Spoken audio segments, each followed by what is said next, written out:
Famous U.S. presidents who practiced slavery. George Washington, 1789 to 1797, began owning slaves at age 11 and had 317 enslaved people at the time of his death. Thomas Jefferson owned around 600 individuals, employing them in agriculture, cooking, and even luxury services. James Madison enslaved people lived in the White House during his presidency.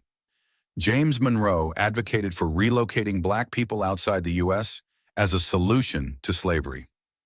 Andrew Jackson, a prominent slave trader who owned dozens of enslaved individuals. Martin Van Buren owned one slave who later freed himself. William Henry Harrison grew up in a wealthy household built on slave labor. John Tyler owned around 70 slaves, despite publicly opposing slavery in theory. James K. Polk enslaved 25 people on his Tennessee plantation. Zachary Taylor held about 150 enslaved people during his presidency. Andrew Johnson initially supported slavery but later freed his own slaves.